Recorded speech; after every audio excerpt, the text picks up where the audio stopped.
അസ്സലാമു അലൈക്കും. ഇന്ന് നമ്മൾ വളരെ എളുപ്പത്തിൽ നൂഡിൽസ് ചെയ്യണതാണ് കേട്ടോ കാണിക്കുന്നത്. നമ്മളെ കയ്യിൽ എന്താണോ ഉള്ള വെജിറ്റബിൾസ് അതൊക്കെ ഇട്ടുകൊണ്ടാണ് നമ്മളത് ഉണ്ടാക്കുന്നത്.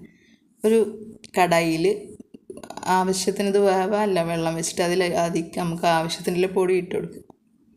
അത് തിളച്ച് വരുമ്പോൾ നമ്മൾ ആ നൂഡിൽസ് നമുക്ക് എത്രയാണോ വേണ്ടത് അത് അതിനനുസരിച്ച് ഇട്ട് കൊടുത്തിട്ട് അതിൽ ഈ വെള്ളത്തിൽ നമ്മൾ വേവിച്ചിട്ട് എടുക്കുക. ആവശ്യത്തിന് ഉപ്പുണ്ടാവും, ഇല്ലെങ്കിൽ ഒരു നുള്ളൊക്കെ ഉപ്പ് നമുക്ക് ചേർത്ത് കൊടുക്കാം. അതിൽ കുറച്ച് വെള്ളം അതിൻ്റെ അടിയിൽ ഉണ്ടാവണം കേട്ടോ. ഇനി നമുക്ക് ഇതിലേക്ക് ആവശ്യമില്ല വെജിറ്റബിൾസ് എടുക്കാം. ഞാൻ കുറച്ച് വല്യുള്ളിയും തക്കാളിയും ക്യാരറ്റും പച്ചമുളകും ഒക്കെയാണ് എടുത്തിട്ടുള്ളത്. നമുക്ക് വല്യുള്ളി ഒന്ന് വഴറ്റി കൊടുക്കാം. സൺഫ്ലവർ ഓയിൽ തന്നെ ഉപയോഗിക്കുക, വെളിച്ചെണ്ണ എടുക്കരുത്. അതിലേക്ക് ചെറുതായിട്ട് ഇഞ്ചി, വെളുത്തുള്ളി, കരിവേപ്പില, തക്കാളി ഒക്കെ ചേർക്കാം. പിന്നെ ഈ ക്യാരറ്റിൽ ഞാൻ 2 പച്ചമുളക് ചേർത്തിട്ടുണ്ട് ക്രഷ് ചെയ്ത സമയത്ത്. ഇനി നമുക്ക് തുള്ളി കുരുമുളക് വേണമെങ്കിൽ ചേർത്ത് കൊടുക്കാം, ഗരം മസാല ചേർത്ത് കൊടുക്കാം.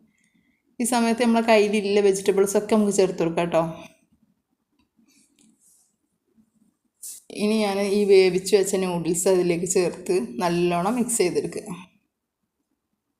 മല്ലിച്ചപ്പും പുതിനയൊക്കെ ചേർത്ത് കൊടുക്കാം. ഇത് ഞാൻ ഭംഗിക്ക് വേണ്ടി കൊടുത്ത ഫോട്ടോസാണ്. ആ നൂഡിൽസിൻ്റെ പാക്ക് മാത്രമല്ല ഫോട്ടോസാണ് കേട്ടോ അത്.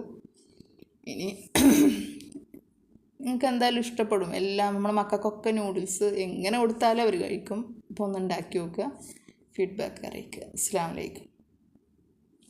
Thanks for watching.